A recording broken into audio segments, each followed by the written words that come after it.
예, 오늘 제가 말씀드릴 내용은 신라의 원효와 의상, 주로 이제 그 전기라든가 행적을 중심으로 해서 말씀을 드려볼까 합니다. 그래서 저는 이제 제목을 크게 세 가지로 잡았습니다. 우선 첫 번째가 원효의 시대 배경으로 본 그 전기, 그 다음에 의상의 시대 배경으로 본 전기, 그 다음에 원효와 의상의 비교 내용 뭐 이런 거를 크게 세 가지로 나누어서 생각을 해봤습니다. 먼저 그래서 이제 시대 배경을 잡은 것은 그 왕대마다 그 활동 사항이 드러나기 때문에 첫 번째가 원효와 진평왕의 그 진평왕 시대의 원효의 내용입니다. 원효는 617년에 그 암양군, 그러니까 현재는 경산시라고 돼 있는데 뭐 대구죠. 암양군이 그 불지촌이라는 데서 탄생을 했고 후에 초계사라고 태어난 집을 절로 만들었던 걸로 나오고 있고요. 이제 성은 설씨로 되어 있습니다. 그런데 그 페이지에 거기 이제 전기 앞부분에 보시면은 할아버지는 그 적대공, 그래서 공자가 들어가기 때문에 이제 대체적으로 진골이라고 보시는 분들도 있고, 그 다음에 이제 신라의 성씨가 6개잖아요. 그 육두품들은 그 중에 이제 한 성씨가 설씨니까 그래서 육두품이다 이렇게 보시는 분들도 있고, 그 다음에 이제 내용으로 볼 때 그 받은 정도의 내용으로 봐서는 뭐 오두품일 것이다 이렇게 주장하시는 분들도 있어요. 근데 이제 일반적으로는 설씨가 육두품 중에 하나다 이런 걸 이제 그 일반적인 견해로 받아들이고 있습니다. 어렸을 때 이름이 서당이고 제명은 신당이라고, 이제 제명이라는 건 주택을 말하죠. 신당이라고 했다고 하는데 어쨌든 그 서당이라는 이름으로 인해서 화랑과의 관계를 좀 논하고 있습니다. 유홍준의 나의 문화유산기 보시면은 선덕여왕에서 이렇게 아래로 올라가는 길 말고 반대로 이렇게 내려가다 보면 그 중간 부분쯤에서 그 진평이 이제 직선거리로 쭉 보이는데, 이제 그게 자기가 본 경주 뭐 제일경이다 이러고 썼는데 지금 현재 사적으로 정해져 있고, 그래서 진평왕릉으로 우리가 이해를 하고 있습니다. 그런데 원효가 태어난 617년은 국제적인 정세로 볼 때는 수나라하고 당나라가 교체하던 시기였어요. 그래서 617년에 이제 수나라가 멸망하고 618년에 당나라가 건국이 됩니다. 그 이전, 그러니까 원효가 태어나기 전에는 주로 신라에 불교하면은 원광법사가 600년에 기국을 해가지고, 그리고 605년에 이제 안호 또는 안함이라고 하는 그 법사가 귀국을 해서 주로 수나라하고의 관계가 굉장히 좋았었어요. 그래서 실제로 그 613년에 원광법사가 황룡사에서 이제 상수로 그 백고자법회를 열었을 때 그 왕세이라고 하는 당나라, 그러니까 수나라 사신이 와서 자기네 나라하고 신라가 이렇게 연합하고 있으니까 자기네 나라가 좀 이길 수 있도록 법회를 열어달라. 그래서 하여튼 백고자회를 열은 그 기록만 나와 있어요.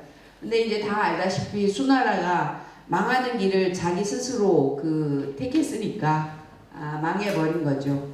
그리고 이제 618년에 당나라가 건립되면서 사실 초창기에는 신라가 좀 어려웠어요. 왜냐하면 수나라하고 너무 밀착되어 있었기 때문에 당나라 건국된 후에 그 이 국제관계에 있어서 그렇게 수나라처럼 밀착된 건 아니었기 때문에 그 후에 그러한 관계를 복원시키려고 자장법사가 당나라로 이제 유학을 가서 5년간 지내면서 이제 상당히 큰 그 이 관계를 형성하고 온 걸로 이해를 하고 있습니다.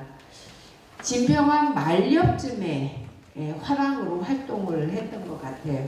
그래서 서당이란 이름이 있는 게 아닌가 그 다음에 이제 두 번째는 632년에 선덕여왕이 이제 즉위하게 되는데 이때가 그 원효대사가 15살이에요. 그래서 관발진년이라고 해서 이제 상투를 이렇게 양갈래로 따서 했던 그런 이제 해라고 해서 보통 15세 정도로 보고 있습니다. 그래서 15세에 이제 출가를 한 걸로 보고 있고요. 그리고 이제 634년에 이제 분황사가 창건이 되는데 이 분황사는 이제 원효하고 아주 밀접한 그 관계에 있는 그런 것으로 이해를 이제 뒤에 이제 자주 나오니까요. 하시면 될 것 같고요. 그 다음에 이제 이때에 원효가 출가를 하면서 처음에는 출가를 하면 바로 비구가 되는 게 아닙니다. 이제 삼이라고 해서 과정을 거쳐가지고 구족계를 받아야 비구계라고 하는 걸 받아야 이제 정상적인 비구승이 돼서 활동을 하게 돼 있는데요.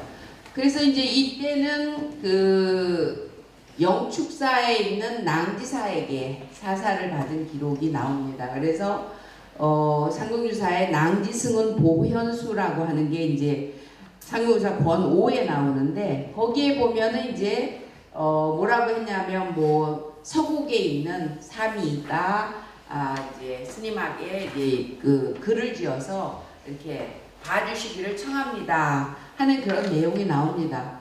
그래서 삼이 시절에 글을 잘 지었던 것 같아요. 그래서 초장관문과 안신사심론이라는 걸 지어서 이제 좀 잘 읽고 저를 평가해 주시라고 이랬던 것 같아요.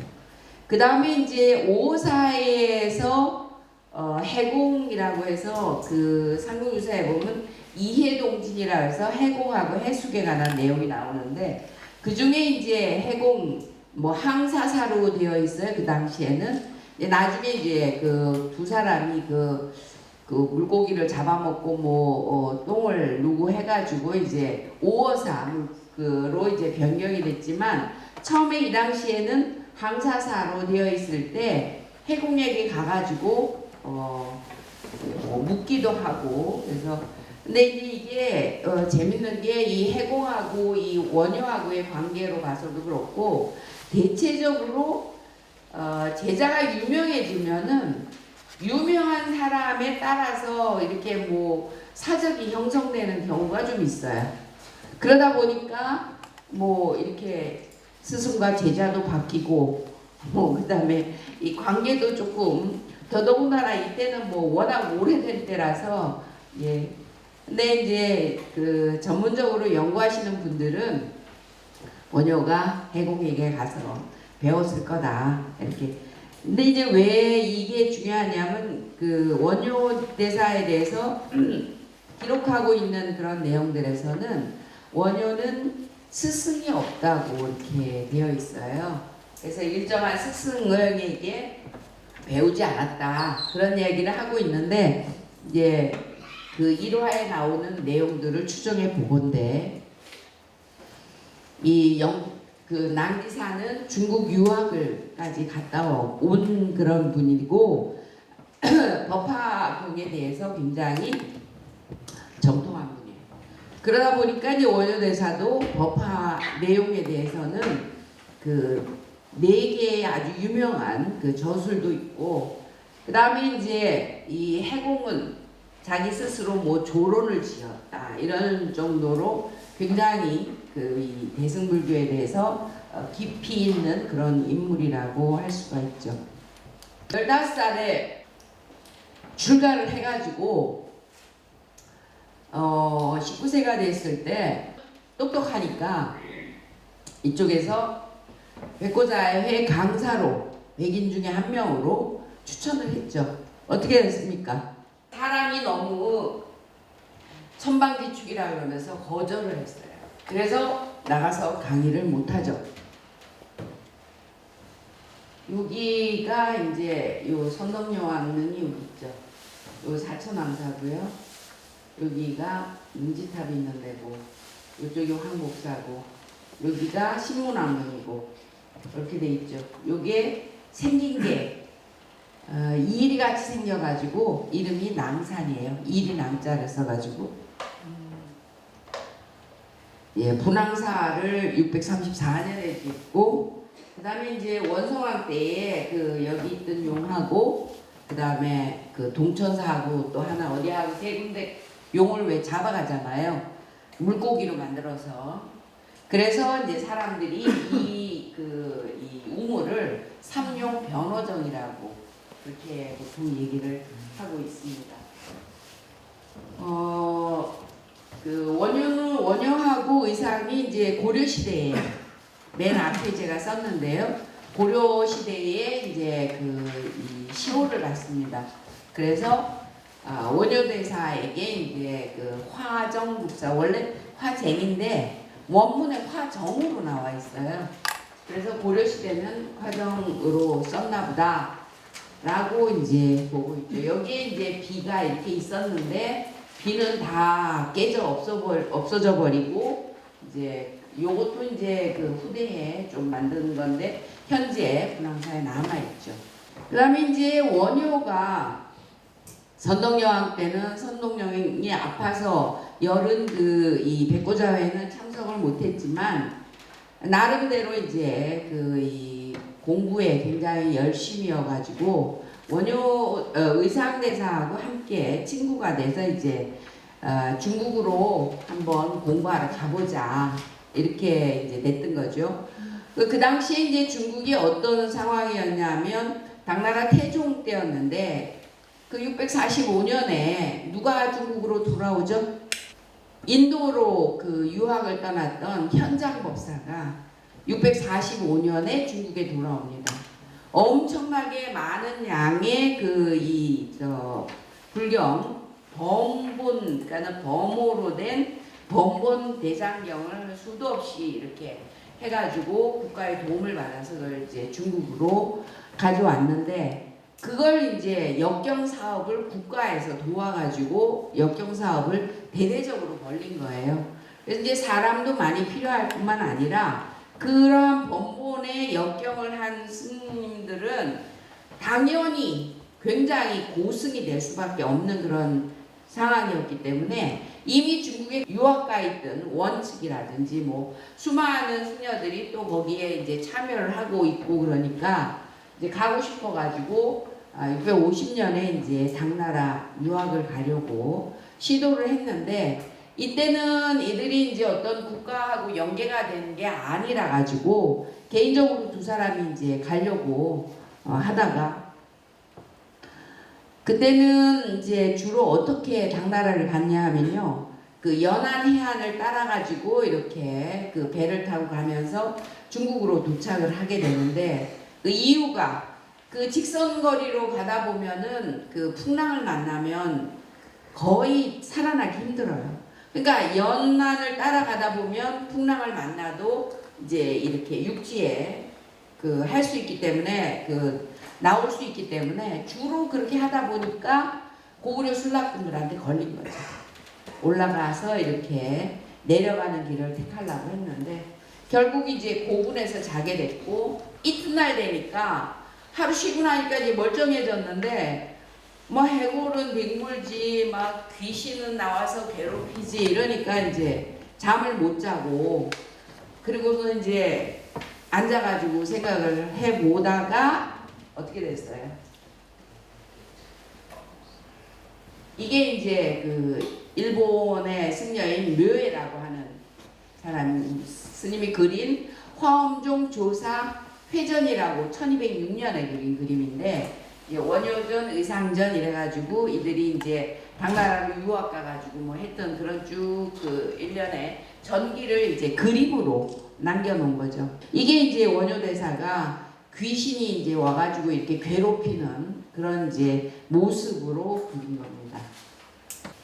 그다음에 이제 태종 무열왕이 이제 드디어 왕권을 잡았죠. 그래서 654년부터 661년까지 했는데 이때 이제 아시다시피 원효가 그 길을 가다가 물에 빠져가지고 이제 뭐 그러면서 자꾸 이제 떠들고 다니니까 태종이 귀부인을 얻어서 아들을 낳으려나 보다 하고 이제 요속공주하고 관계를 해주고 실제로 이제 설총을 낳았고요. 그래서 실계를 했으니까 걔를 반납을 하고 거사로 이제 지내게 되는 상황이 된 거죠. 여기는 이제 다 가보셨을 텐데 여기가 태종 무열왕릉이고 그 다음에 여기가 이제 아들 김인문의 능이죠. 그래서 여기에 이제 비각이 있고 여기에도 비각이 있고 근데 이 김인문이 중국에서 오래 있어가지고 글씨를 굉장히 잘 썼어요. 명필이었어요. 그래서 태종 무열왕릉의 그 비각에 이제 지금 남아있는 거는 뭐 무열왕집이인가 뭐 그 글자 6장가가 남아있는데 그게 이제 그 김인문이 쓴 김인문 묘의 주인공이 이제 이걸 쓴 거고요. 그 다음에 이제 요게 김양의 묘고요. 여기 위쪽에 있는 그 묘들은 훨씬 상대. 그리고 요쪽으로 이렇게 쭉 올라가면 진흥왕릉하고 이렇게 쭉 왕릉들이 또 있어요. 그리고 이제 이쪽으로 쭉 내려가면 이쪽에는 법흥왕릉이 있는데 그건 좀 떨어져 있습니다. 여기 이제 귀부에 보면 여기 자세히 보면 여기 이제 글씨를 쓴 게 나옵니다. 그래서 김인문이 쓴 그러면 이제 그 분황사하고 원효가 무슨 관계가 있느냐? 이 분황사는 그 왕실 사원이죠. 왕실 사원이기 때문에 이제 공주의 몸에서 태어난 설총이 있으니까 비록 이제 거사라고 해도 그 분황사에 머물 수 있는 자격 요건이 되니까 원효는 이 분황사에 머물면서 주로 뭘 했냐 하면 자장법사가 643년에 귀국을 합니다. 그러니까 인도에서 현장법사가 오기 2년 전에 귀국을 하거든요. 그게 643년인데 그때 올 때 뭘 가져왔냐 하면 구역 대장경 400함을 갖고 왔어요. 그러니까 신역이 이제 그 현장법사가 번역하기 시작한 게 이제 신역이고 그 다음에 그 전에 번역된 것이 구역인데 그걸 전부 가지고 온 거죠. 사실 원효의 위대성은 이 지금 400함을 거의 이제 주석을 했다. 어떤 식으로 주석했느냐에 대해서는 이제 조금 나중에 말씀을 드리도록 하겠습니다. 그 다음에 이제 문무왕대에 이르르면 이 원효 대사가 있었던 일화로 유명한 것이 662년에 그 이제 그 당나라가 고구려를 침범을 하러 왔는데 식량을 좀 보내달라 이래가지고 이제 식량을 보내주러 이제 원효 그 김유신이 이렇게 들어갔는데 갑자기 그쪽에서 연락이 와가지고 식량은 잘 받았는데 조금 힘들다 만나기가. 그래서 군기를 정하지 못하겠다 하고 종이 한 장을 보내죠. 거기에 봉황의 새끼, 난새, 그 다음에 소의 새끼인 송아지 이렇게 이제 글려 보낸 거예요. 근데 이렇게 떨어뜨려 가지고 그래서 봉황의 새끼는 아마도 소정방, 송아지를 그린 거는 김유신이 의미했을 것 같아. 이게 떨어져 있는데 이거가 무슨 뜻인지 몰라가지고 이제 원효대사에게 보내서 원효대사가 속한 빨리 돌아가라는 얘기다. 그래서 이제 돌아와가지고 살아온 그런 이제 기록이 태종 무열왕조에 보면 이제 나오고 있습니다.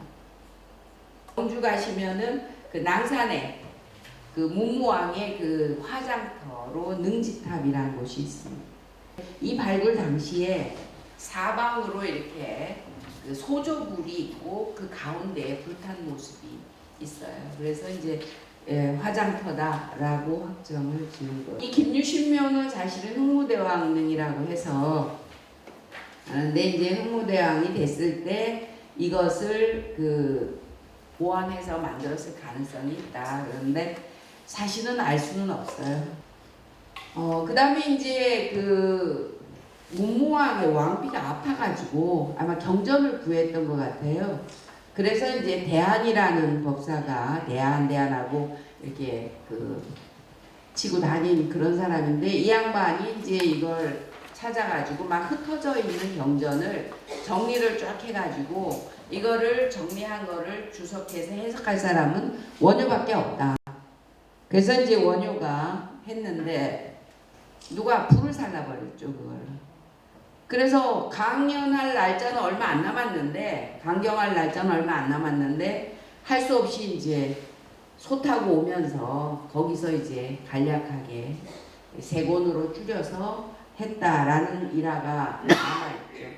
그래서 이제 이 각승이라는 말을 써가지고 본각과 시각 두 그 이 숨은 뜻을 나타냈다라고 얘기를 하고 있습니다. 근데 이 문무왕대는 스님들이 많이 나와요. 그래서 지법사, 경흥, 명랑, 원효, 의상 뭐 쭉 나오는데, 그 가운데서 이제 왕을 늘 수행하고 다녔던 사람이 지라고 하는 인물인데, 이제 맨날 문무왕이 나는 죽으면 동해의 호국용이 되겠다 이렇게 얘기를 하니까 이 지법사가, 아니 호국용이면 짐승의 가보를 받는 건데 왜 그 왕으로서 얼마든지 천상에 날 수 있는데 왜 짐승이 되시려고 합니까? 그러니까 나는 부귀영화 뭐 인생의 모든 거를 알았기 때문에 나는 호국용만 돼도 난 좋겠다. 뭐 이런 대화를 나눈 그 인물이죠. 그리고 이제 이 경흥은 백제인으로서 신라의 이제 귀화한, 그래서 삼남사라는 절에 가면 이제 경국사가 머물렀는데, 그 유명한 그 말 타고 다니다가 이제 어떤 그 보살이 하나 나타나가지고 이제 그 등에다가 왜 생고기, 뭐 말린 고기인지 생고기를 이렇게 등에 지고 와가지고 막 찾으니까 밑에 있는 시자들이 난리를 치니까 그 보살이 이제 하는 말이, 아니 생고기도 타고 다니는데 말린 고기가 뭐가 더럽냐. 그래서 그 일이 있고 난 다음에 다시는 말을 타고 다니지 않았다는, 그래서 경흥이라는 사람이 굉장히 유명한데, 신문왕이 국사를 삼으라고 이제 문무왕이 유언을 하고 죽었는데 국사는 안 삼고 국로로 이제 삼은 그런 굉장히 유명한 학생이죠. 그리고 이제 그 당나라 침입 때 문두루 비법을 썼던 이제 명랑법사, 그리고 이제 원효라든지 의상이 다 이 문무왕 때에 활동을 제일 많이 했던. 문무왕 때 이제 이 그 반월성을 새로 성곽을 수축하고 이 이제 그 안압지 월지를 갖다가 이제 새로이 이렇게 만들었는데, 그게 이제 나중에 의상 때 가서 얘기가 나오니까 다시 얘기를 하겠습니다. 그때 660년에 백제 멸망시키고 668년에 이제 고구려 멸망시키고 난 다음에 어떻게 됐어요? 요번에는 이제 신라를 계림 도독부로 만들어 가지고 당나라 예속시키려고 하니까 이제 반발을 한 거죠. 이제 전쟁에 돌입한다. 그렇지만 사실 그때 당나라가 최고조에 달해있던 때거든요. 이게 이제 그 쉽지가 않죠. 쉽지가 않은 상황에서 어쨌든 이제 쳐들어온다고 하는 소식을 듣고 이 명랑법사가 유가명승 12명을 이끌고 이 문두루 비법을 행해가지고 뭐 배가 바다에서 이제 뒤집혔다라는 이런 이제 얘기가 있고요. 그 다음에 이제 사천왕사 건립 배경이 되는 게 이제 금강명경 호국품인데, 그게 이제 그 금강명경은 수나라 때에 번역된 게 있고 당나라 때 번역이 된 게 있거든요. 근데 이제 수나라 때 번역된 것은 복이라고 하는 사람이 번역한 합부 금강명소 8권으로 되어 있는데, 원효가 요거를 이제 주석을 해가지고 사람이 그 명랑으로 하여금 그걸 가지고 텍스트로 삼게 한 거죠. 쳐들어오는 나라의 그 텍스트를 갖고 쓸 수는 없으니까요. 그래서 이제 이게 그 당시에 법회의 텍스트가 된 걸로 이해하시면 될 것 같습니다. 요 사천왕사기가 여기 이제 행길이고 요게 철길이죠. 여기 지금 나와 있는 요게 이제 그 사천왕사 이 본 건물인 것 같고요. 그래서 여기 이제 탑도 있고 그 다음에 뭐 이것저것 많이 있는데 지금은 거의 발굴은 마친 상태인데 복원은 하기가 좀 힘들어요. 요거는 이제 가문사지에 그 이 사천왕상을 이렇게 그린 그런 모습입니다. 그러니까 그 당시에 얼마나 신라를 지키려고 이 사천왕의 도움을 받으려고 했는지를 나타내주는 그런 내용이죠. 그래서 이제 그 의상은 이제 당나라 침입이라는 소식을 갖고 왔지만 왕궁에 머물지 못하죠. 그래서 이제 낙산으로 갔는데 원효도 사실은 낙산으로 또 가고 있습니다. 의상이 진신을 봤다니까, 관음 진신을 봤다니까 자기도 보려고 왔는데 이제 실제로는 보지 못하고 그래서 뭐 증명법사다 이렇게 얘기하는데 그건 나중에 말씀드리도록 하겠습니다. 근데 이제 원효가 이제 활동한 중에서 제일 그거 한 게 671년에 이때가 문무왕 11년이었는데요. 행명사에서 이 판비량론을 저수를 했어요. 일본에 여러 개의 본이 발견이 되어 있습니다. 이 당나라의 현장을 비롯한 중국 불교학자들의 오류를 명쾌하게 지적을 해서 신라인의 자긍심을 높였다. 그래서 당을 물리칠 수 있는 그러한 자신감을 심어줬다. 그리고 이제 그 원효 대사가 그 당시에 이 제호화상이라고 불리고 있는데 이 화상이라는 표현으로 봐서는 제수계를 받고 이후에 절에 다시 들어간 걸로 이해를 하고 있습니다. 의상이 이제 부석산에 정주를 하면서 제자 양성을 하고 있다. 이런 얘기가 이제 들리니까 원효가 분황사에서 주석을 하다가 화엄경 제사 10회양품에서 딱 끊고 이제 덮어버리고 길로 나서죠. 그래서 이제 길거리에서 무예가 부르고 염불을 하고 하는 이런 내용이 나오고 있습니다.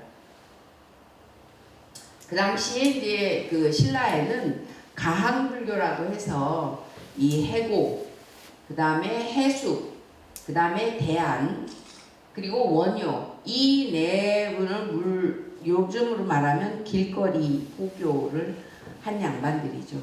그래서 이제 이렇게 우호사라든지 농촌이라든지 장터라든지 또 뭐 촌촌 만락을 다니면서 이제 거지라든지 뭐 더벅머리 애들한테까지 교환 이런 내용을 가지고 이제 묶어가지고 이거를 가항불교라고 이렇게 얘기를 하고 있습니다.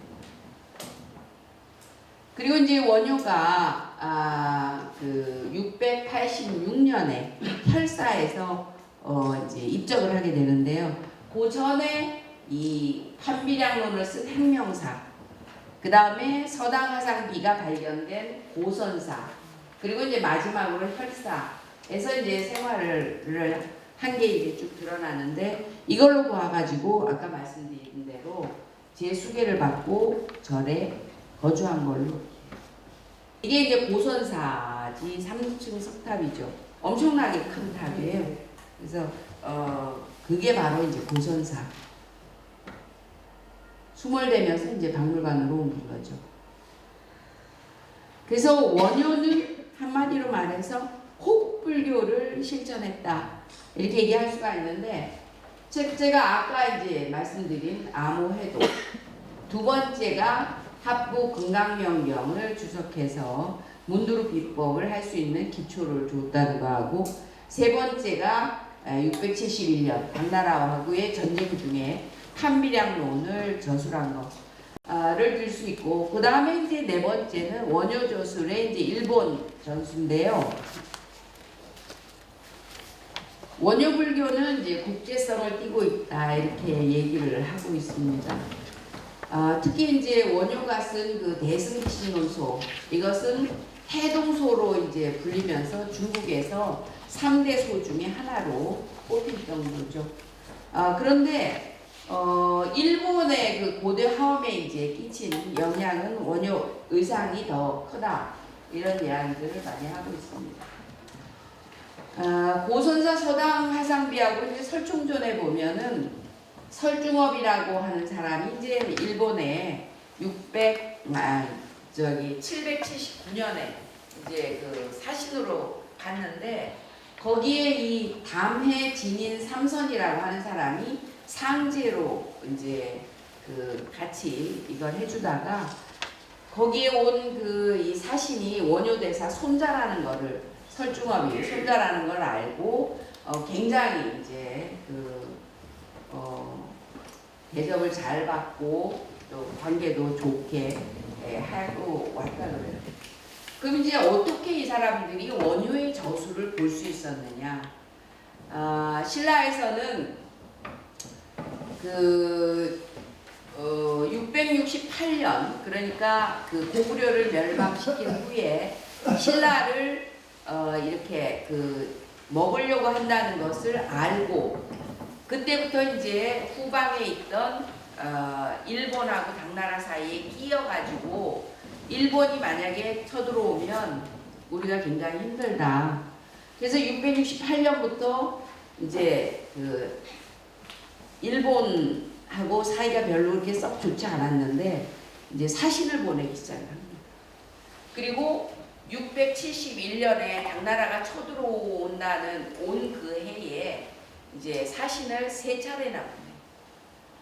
그러면서 이제 그때 671년에 일본 그 원효가 쓴 판비량론이 일본에 건너간 거예요. 물론 그것만 간 건 아니고요.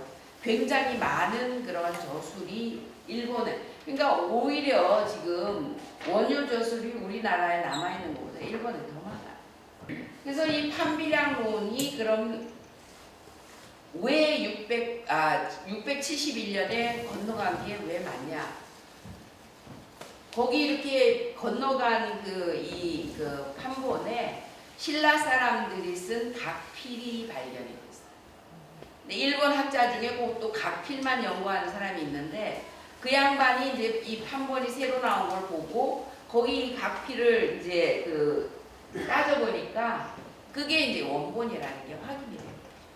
그래서 그때의 이 신라에서 건너간 그러한 이제 판본이다 이렇게 이제 판명을 하고 있습니다. 간단하게 이제 원효 사상 많이 아시니까 몇 가지만 두 가지만 말씀드리면 우선은 일심 사상이라고 보통 얘기를 하죠. 그 심식을 통해 가지고 공각으로 이제 돌아간다. 그래서 귀일심원, 일심의 원천으로 돌아가는 걸 목표로 삼고, 그래서 마음법은 다 하나로 되고 만행은 참진, 법으로 돌아간다라고 하는 게 이제 구체적인 내용이죠. 그래서 사실은 이제 그 전에 이 법화 사상으로 인해 가지고 신라가 삼국 통일을 했다. 그게 사실이다, 아니다 많이 얘기했는데 실제로는 이제 그 원효의 이러한 역할을 보면 이러한 내용들이 거의 많이 작용을 했다 이렇게 얘기를 하고 있죠. 그리고 이제 이러한 내용을 가지고 원효는 대승, 불성, 열박 그리고 육바라밀의 실천 이런 걸로 이제 나타내서 표현을 했다라고 말씀드릴 수 있는데 왜 이제 원효가 그렇게 대승기신론을 강조를 했냐면 그 당시까지에도 대승이 그렇게 큰 대세를 이루지는 않았어요. 그러니까 대승기신론이라는 것은 대승의 믿음을 일으키게 하는 논이라는 얘기거든요. 대승의 믿음을 일으키게 해야 전쟁에 나가서 싸움을 해도 대승적 차원에서 우리나라를 구하려면은 전쟁에 나가서 적을 죽여야 한다. 이게 가능해지죠. 그러니까 이제 그렇게 그 대승을 엄청 강조했던 그런 부분들이 있고요. 그 다음에 이제 두 번째는 이게 이제 중국에서 번역한 게 들어오고 그 다음에 신라에서 번역한 구역이 나오고 막 이러니까 이걸 놓고 계속 그 학자들이 이제 다투니까 신문 화쟁론이라는 것을 써가지고 다툼은 집착에서 생긴다. 그래서 이제 어떤 이견이 논쟁이 생겼을 때 유냐 공이냐 이게 사실은 그 당시에 제일 큰 화제였거든요. 유라고 하는 건 유식이고 공이라고 하는 거는 이제 중도. 그래서 이 중도하고 유식하고 계속 사실은 이제 신라 때 그렇게 많은 저술이 나올 수 있었던 거는 이제 그러한 이제 양쪽에서의 그 내용들이 많이 나왔기 때문에 가능할 수 있었던 거죠. 근데 이제 이게 너무 심하니까 원효는 그렇게까지 할 게 뭐가 있느냐, 가쟁을 하자라는 내용을 한 것이죠.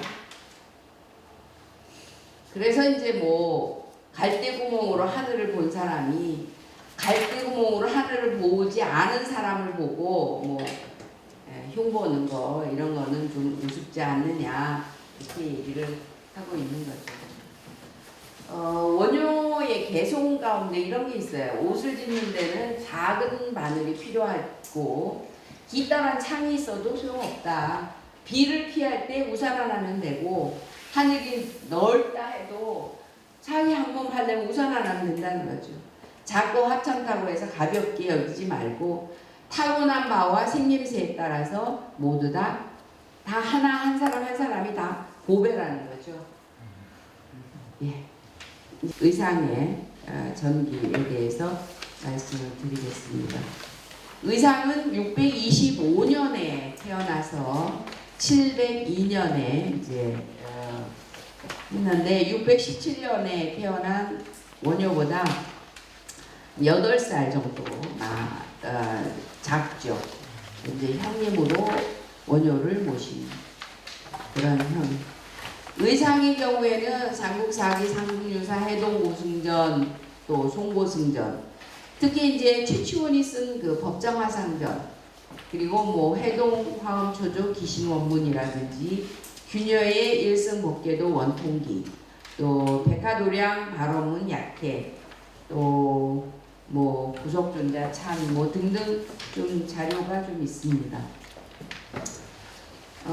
이 삼국유사에 보면 의상 본전이 나오거든요. 그러니까 이 의상에 관한 것, 그러니까 의상 전교조인데 거기에 이제 그 나오는 내용이 이 의상 본전에 의해서 구성됐다. 그래서 의상 본전은 뭐냐? 최치원이 쓴 일명 구속존자전이라는 게 있는데 이게 지금은 전하질 않아요. 당나라의 고승 법장 화상전은 그대로 전하는데 이 부속존자전은 누가 어떻게 했는지 모르겠는데 없어졌어요.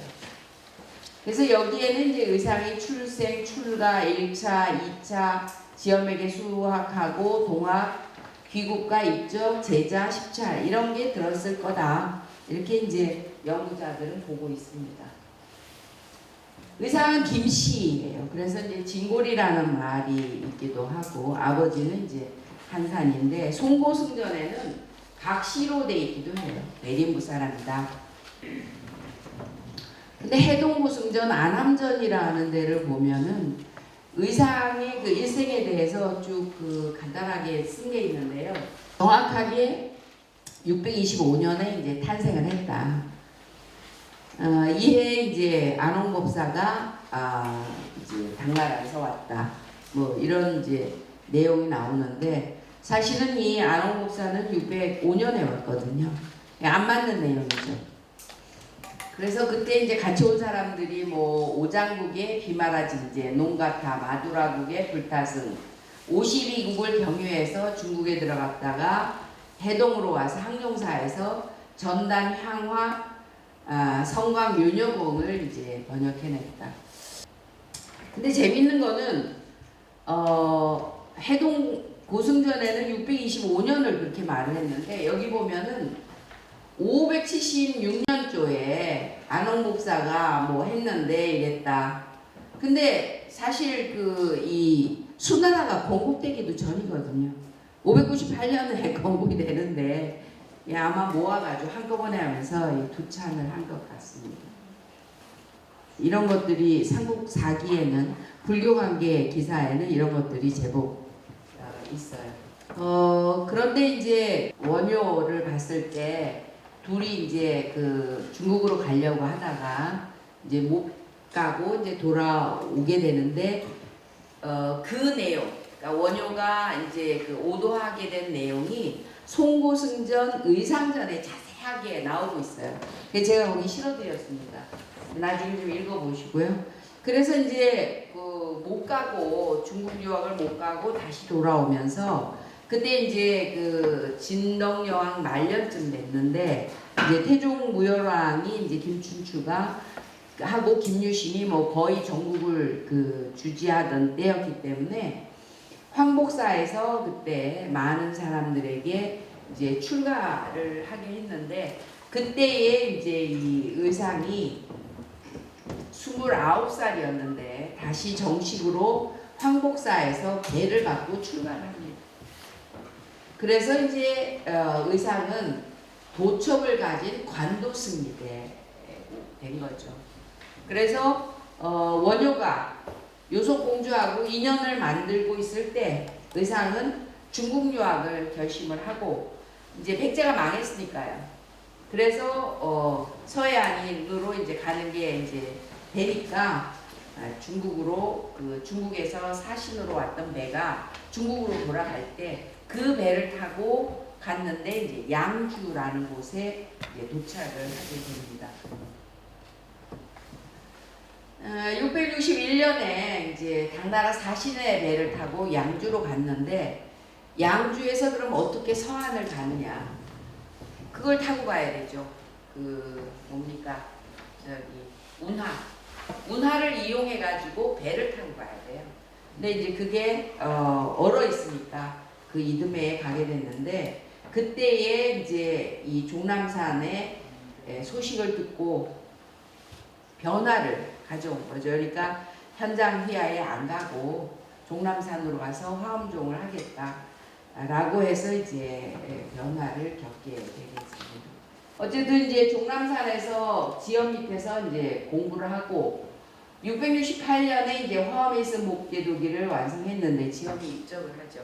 그래서 어쨌든 이제 뒤를 못 잇고 이제 입적을 했는데 사실상 그 밑에 제자가 둘밖에 없었어요.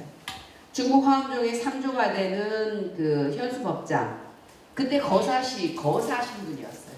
그러니까 출가한 사람은 의상 하나였기 때문에 의상이 중국 화엄종의 제3조가 돼야 되는데 중국에서 허락을 안 하는 거죠. 신라하고 싸우고 있는데 적국의 스님을 자기네 화상으로 조사로 만들어줄 수는 없으니까 그래서 머물거리고 있는데 이제 김음순의 권유로 이제 급히 이제 귀국을 한 거죠. 근데 신라로 오니까 또 신라에서는 당나라 유학생이라고 또 저 첩자일 가능성도 있을다고 보는 거죠. 그래서 이제 왕경에 머무르기가 상당히 어려웠어요. 그리고 이제 화엄종을 해갖고 왔는데 그 당시에 왕경에는 유가승하고 밀교승이 이제 많았는데 이 사람들이 보니까 굉장히 유가하고 밀교 이쪽은 뭐 펀다하게 많은 내용에 특히 이제 신체에 관한 거 뭐 이런 거를 식에 관한 거니까 온갖 것들이 다 많아요. 그런데 뭐 너무 간단하게 법성계라는 화엄일승 법계도라고 하는 게 너무 간단한 거를 가지고 와가지고 얘기를 하니까 저게 뭐냐? 그래서 이제 봉가구라고 해서 저 동쪽에 사는 구다. 구가 누굽니까? 공자잖아요. 공자인데 사람들이 못 알아보고 저기 동쪽에 사는 구라는 사람이 있어요. 그리고 가르쳐줬다듯이 법장화상전에서 그렇게 표현을 하고 있죠. 그래서 할 수 없이 그냥 미련 없이 왕경을 버리고 나간 거죠. 그러니까 이제 첫 번째 도착지가 이제 그 낙산이 되는 거고, 그 후에 전국을 돌아다니다가 부석산에 이제 가가지고 거기에서 이제 제자들에게 화엄일승 법계도교를 중심으로 해서 화엄종을 강론하면서 해동화엄 초조가 된 거죠. 의상의 이 화엄종 정견은 사실 신라에 굉장히 큰 의미를 두는데, 이 사자상승이라는 건 뭐냐면 스승과 제자가 이제 연결이 되면서 그 스승의 그런 이제 학문적인 거를 제자에게 다 전해주는. 그래서 사실은 원효는 불기라고 해서 원효가 좀 천방지축 같이 이제 그런 모습을 제목으로 삼았다면, 삼국유사에서 의상전교라고 하는 것은 의상은 자기가 배운 거를 그대로 가져와서 이 신라에 전했다라는 의미로 보시면 될 것 같습니다. 화엄이라는 말은 여러 가지 꽃을 모아서 좋은 보기 좋은 꽃다발인 법계를 이룬다. 그래서 이 잡화라는 의미는 뭐냐면 잡스러운 게 아니고 하나하나 다 다른 게 모여가지고 그래서 잡화의격이라고도 이렇게 얘기를 하고 있습니다. 의상의 제자 교화는 저는 두 가지로 얘기를 하고 있습니다. 하나는 이제 하엄경 강설인데 우리말로 쉽게 풀어서 설명을 하고, 특히 석독 구결이라고 해서 이제 각필로 뭐 이렇게 썼다고 했잖아요. 그런 식으로 토를 달아서 우리말로 새겨가지고 읽는 방법을 썼던 거죠. 이게 아주 엄청나게 큰 반향을 일으켜서 이제 제자들이 이렇게 모여든 거죠. 효선상미조에 이제 그 진정사가 출과해 나가는 그런 내용들, 사실 이거는 어려운 한문교류에 능통했던 그 왕경의 승려들과 이 중국 유학을 했지만 쉽게 풀어내는 의상하고의 차이라고 볼 수가 있죠. 두 번째는 이제 공부만 해서는 안 되고 반드시 관법 수행을 해야 된다. 그래서 실행을 굉장히 귀하게 여겨서 세예법이라는 것을 실천을 합니다. 그래서 이제 관법을 수행하던 그 의상물 이런 것들이 남아있고, 금산보계라고 하는 별칭도 얻고 있고요. 부석산에서는 화엄경을 강설하면서 이른바 지방불교 시대를 열었다, 이렇게 얘기를 하고 있습니다. 의상과 문무왕 간의 이제 그 얘기가 있죠. 궁벽진 그 시골, 사실 부석산은 그 은퇴하거나 아니면 이제 내쫓겼을 때 가 있는 아주 굉장히 벽지예요. 그런 데가 있으니까 그 의상을 알거든요. 황복사에서 출가를 해서 관도승이 됐으니까 그 당시에 이제 아직 왕이 되기 전이었거든요. 무열왕이. 그러니까 이 문무왕도 패자 시절이 아니니까 당연히 알 수가 있죠. 그래서 이렇게 이제 편지도 보내가지고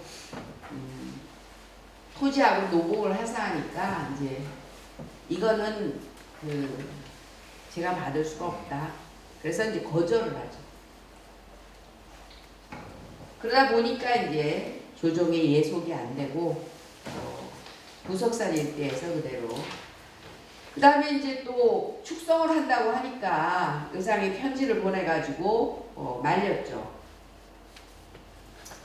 왕의 정치와 교화가 밝으면 금방 둬도 백성들이 거기 안 넘어가는데 뭐 하려고 그렇게 그냥 힘들게 해서 성을 짓느냐. 이제 말려서 결국 이제 고만뒀다는 그런 내용이 나오고, 얼마 후에 이제 문무왕이 이제 죽죠. 이 진정사 효선 쌍미조를 보면 태백산에서 이제 법을 한다니까 어머니가 빨리 가라. 내가 죽은 다음에 가면 너무 늦다 그래가지고 막 그 집에 있는 걸 쌀을 다 박박 긁어가지고 이제 보냈죠. 3년 후에 이제 의상에 3년 후에 어머니가 돌아가셨다는 말을 듣고 이제 가보자 하고 선정에 들어가서 이제 7일 만에 나오니까 이제 의상이 문도를 이끌고 소백산 추동이라는 데 가가지고 초가를 짓고 모아서 90일 동안 화엄경을 강하거든요. 지금과 같은 부석사가 있으면은 왜 산꼭대기 올라가서 초가를 짓고 강의를 했겠어요. 그러니까 전혀 그 어떤 거기에 뭐 큰 절을 지어가지고 이 의상이 그 뭐 제자를 양성했다. 이거는 안 맞는 말인 거죠. 그래서 이제 그 문인인 지통이 그거를 이제 추동기 두 권으로 요약해서 정리한 내용이 나와요. 그리고 강경을 마치던 날 꿈에 이제 엄마가 나타나가지고 태어났다. 그래서 이 진정은 효와 도를 함께 잘 했다라고 해서 이련은 효선 쌍미, 효와 선이 다 같이 아름답다라는 말을 쓴 거죠. 그리고 이제 이 부석사에 이 아미타불만 이제 한 분 모셔져 있는 것은 그 원흉국사라고 고려시대 그 국사가 있었는데 그 양반 비문에 나와요. 의상은 탑도 세우지 않고 오로지 소조로 만든, 소조가 뭐냐면 진흙으로 만든 그러한 그 이 아미타불만 모시고 있었다. 이게 나오거든요. 이 무량수전도 이 고려 때 건물이잖아요. 그러니까 이제 조금 다른 그런 모습이라고 할 수가 있죠. 신라승들의 화엄경 강경 모습이 이제 쭉 나오는데요. 자장의 경우는 이제 10,000개. 근데 보통 화엄경이 한 10만 개 정도 되니까 그 다음에 이제 그 개송으로 10만 개라는 거죠. 그 다음에 이제 원효는 화엄경소 집필을 했고 의상은 이 90일회하고 40일회 이런 이제 강의를 했고요. 승전은 이제 총루라는 거는 돌을 만들어 가지고 사람이 안 보이니까 했던 기억이 있고 원성왕 때 가면은 이제 궁중에서 50일 동안 강경을 이런 것들을 쭉 볼 때 어떻게 이제 화엄경이 신라 사회에 정착하는가 하는 것들을 이제 쭉 보여준다고 보시면 될 것 같습니다. 이련은 그 원효와 의상을 얘기하면서 원효의 위대성은 충분히 느끼고 있는데 본인이 이제 승려니까 승려로서 제대로 길을 걸은 의상을 더 높이 평가하고 있는 거죠. 근데 이제 원효의 경우에는 여러 가지 국가를 위한 일, 또 뭐 아성 그 현인인 그 설총을 길러낸 공, 뭐 이런 것들이 이제 있었기 때문에 그걸 이제 자유분방한 사상적 가치 속에서 이제 많은 활약을 한 거를 인정했다 이렇게 얘기할 수가 있습니다. 그래서 이제 첫 번째로 그 말씀드릴 게 뭐냐면 이 벼로, 그러니까 원효의 벼로는 분황의 진나, 그 다음에 의상의 벼로는 금산보계. 예, 그 뒷부분에 제가 해드렸는데, 그럼 이 진나는 누구냐? 인도승이에요. 그래서 480년에서 540년경에 이제 대승불교의 대표적인 학자인데, 중국에 와서 이 인명관계 주석을 많이 했는데, 인명이라는 게 논리학이라고 그래요. 내용은 나도 잘 모르겠는데, 그래서 처음으로 이제 집대성에서 정립을 했는데, 이 그 원효의 그 별명이 분황의 진나보살이다. 또는 뭐 초지보살이다. 초지보살이라는 것은 이제 부동지, 그래서 흔들림이 없다라고 하는 그런 이제 벼로를 갖고 분황사에서 이제 제장경을 주석을 했고 전체가 한 80부 150여 권이었을 것으로 추측을 하고 있어요. 근데 재밌는 건 뭐냐면 이 80부 가운데 단권이 많아요. 그래서 글은 적게 하면서 뜻은 풍부하게 한다라고 하는 소문다이라는 표현을 스스로 하고 있고요. 그래서 이 대승기신론도 방대한 내용을 한 권에다가 그냥 정리를 해버리는. 그래서 그 원효의 저술은 거의 종요가 많아요. 이 종요가. 그러니까 경전의 종지를 요약을 해가지고 간단하게 읽을 수 있도록 해주는 거죠. 그게 14부 이상 되어 있고요. 근데 반면에 전체적인 대의의 내용은 앞에 서문에다가 다 해주는 거죠. 그러니까 그 경전에 대해서는 자기가 완벽하게 이해를 하고 그걸 이제 요약을 해서 서문에 써주고 그 요약된 것을 이제 그 요약문은 뒤에다가 이제 종요라고 해서 한 권으로. 그러니까 엄청나 막 반야경 같은 거 600반야라고 하죠. 600번을 이제 막 그 뭐 베낀 그런 그 사람이 뭐 저승에 갔다가 그 공으로 뭐 돌아왔다는 그런 내용이 상징사에도 있는데 어쨌든 너무 많은 거예요. 이해하기가 힘드니까 그걸 이렇게 줄여가지고 반면에 그 의상은 이제 금산복의 화신이다 이런 내용이 있는데요. 아까 말씀드렸듯이 이제 40일에 90일해를 가지고 의상이 이제 그 강경을 했는데 이거를 제자가 기록을 하고 있죠. 그래서 뭐 일승문달리, 뭐 추열문달리, 추동긴 이런 강경 형태가 부처님이 설하고 제자들이 결집해서 경전을 편찬한 양상과 비슷하다라고 해서 금산보계라는 호칭을 주었고요. 그래서 사실은 10대 제자, 그 다음에 뭐 14찰 이렇게 십자가 들어간 거는 화엄경의 수가 10을 이제 기본으로 하고 있거든요. 그래서 그런 식으로 이제 갖다 붙여가지고 근데 뭐 꼭 뭐 그때에 그게 이루어진 게 아니기 때문에 그런 내용이다 라고 말씀드릴 수가 있죠. 예를 들면 십찰 가운데 범어사가 들어가는데 범어사는 800년대에 이제 그 건립된 사찰이거든요. 의상이 702년에 죽었는데 들어갈 수가 없는 거죠. 그래서 그 후에 이제 이 의상을 추대하는 사람들, 추모하는 사람들에 의해서 이제 14찰, 십제자 뭐 이런 것들이 이제 만들어졌다 이렇게 이해하시면 될 것 같아요. 그다음에 이제 그 하나는 이제 오늘 마지막으로 말씀드릴 부분이 방지라고 하는 건데요. 이 방지가 이제 여러 곳에 나오는데 특히 이제 낙산 이대성조에는 원효와 의상을 놓고 방지라는 말이 나와요. 그래서 그거를 놓고 이제 마지막으로 말씀드리려고 합니다. 이련 선사가 14살에 이 설악산 진전사로 이제 출가를 했죠. 그리고 이제 20세에 부족계를 받고 22세에 승과에 응시해서 상상과 이제 9종류가 있어요. 상상, 상중, 상하, 그다음에 중상 뭐 이렇게 해가지고 이제 하하과까지 이제 9개 계단 중에서 제일 꼭대기가 상상과죠. 그래서 공부를 굉장히 잘했던 것 같아요.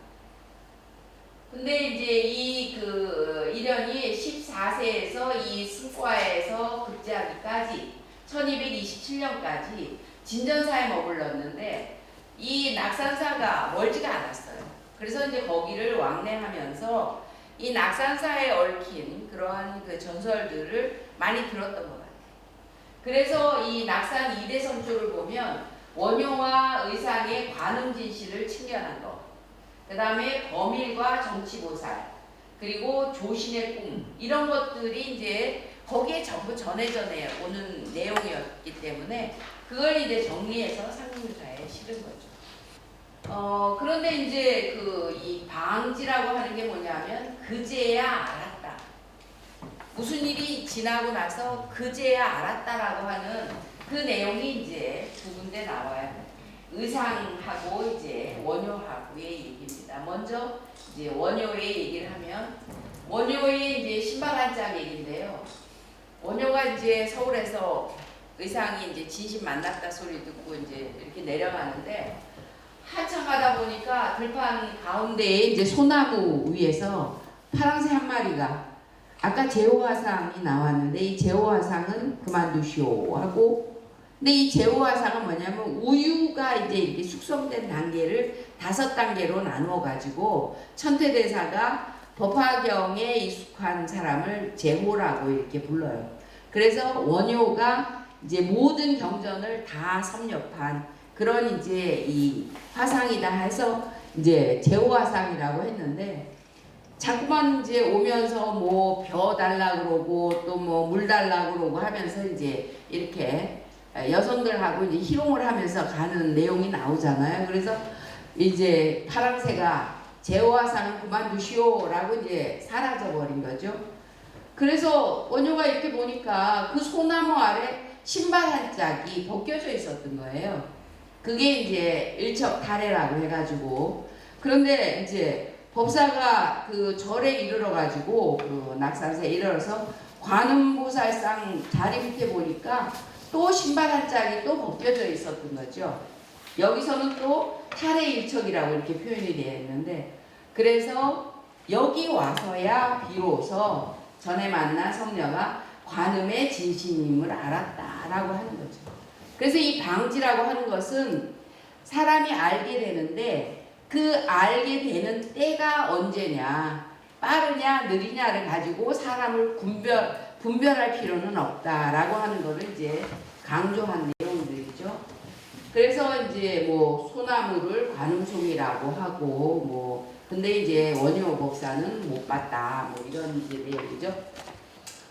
그 당시 이제 신라 중대의 관음 신앙은 법화경이었어요. 그래서 흔히 요새 와서는 이제 원효 대사의 관음 진시는 법화경을 배경으로 하고 의상 대사는 화엄경을 대상으로 한다. 이런 연구가 요새 많이 들고 있습니다. 그래서 이제 거기서 끝나는 게 아니라 원래 원효 대사는 이야기를 많이 만들어내잖아요. 그래서 이야기를 하는 국문과 선생들이 이 신발 한 짝은 신데렐라도 신발 갖고 했고, 그 다음에 그 누굽니까 달마 대사도 신발 한 짝 이렇게 갖고 이렇게 떠서 이렇게 가는 그런 내용이 나오거든요. 그래서 그 관음보살이 사바세계에 신발 한 짝을 남겨둔 채 나머지 한 짝을 들고 정토로 이동을 해 가는데, 이 정토와 사바에 있으면서 양자의 불균등을 해소해서 평등으로 가려고 하는 존재다. 그래서 이제 뭔가 중간자적인 존재로 나타났을 때 상징물로 이제 이 신발 한 짝을 썼다라는 얘기죠. 그래서 여기서는 이제 성과 속, 각과 미각, 그 다음에 윤회와 해탈, 이 둘이 이제 하나로 합치되는 걸 밝혀내는 서사가 이제 낙산 이대성조에 나오는 그제야 알았다라고 하는 가림을 뛰어넘어서 현상에 얽매이지 않는 깨달음의 경지에 이르는 과정이다. 이렇게 이제 보고 있습니다. 근데 의상의 그 방지는 좀 달라요. 의상이 이제 이 굴에 들어가서 관음진시인을 주는 거를 이제 뭐 수정염주하고 만이보주를 받아서 이제 나왔는데, 뭐라 그랬냐면 네 앉은 이 자리 이제 좌구를 가지고 들어가서 띄워가지고 거기서 기도를 했는데, 그 자리 위에 산정해 보면 한 쌍의 대나무가 솟아나니까 거기다 절을 지어라. 이렇게 이제 해서 보니까 진짜 대나무가 솟아 있었어요. 그래서 이제 거기다가 소상을 짓고 이제 용모가 타고난 것 같았다 뭐 이랬는데, 그러고 나서 보니까 솟아났던 대나무가 다시 들어간 거예요. 그래서 의상은 여기가 바로 진실이 머무는 곳이다 라고 알았다는 거죠. 그러니까 이게 두 사람 다 비로소 알았다라고 하는 방지가, 한 사람 원효의 경우에는 잠깐 이야기를 만들면서 세상 사람을 좀 휘젓고 다니는 그런 형태의 모습이었다면, 이 의상은 그게 아니고 단정하게 뭔가 이 고승의 면모를 그대로 보여준 그러한 이제 내용이었다는 것을 이제 상록유사에서는 강조를 하고 있는 거죠. 강의를 마치겠습니다.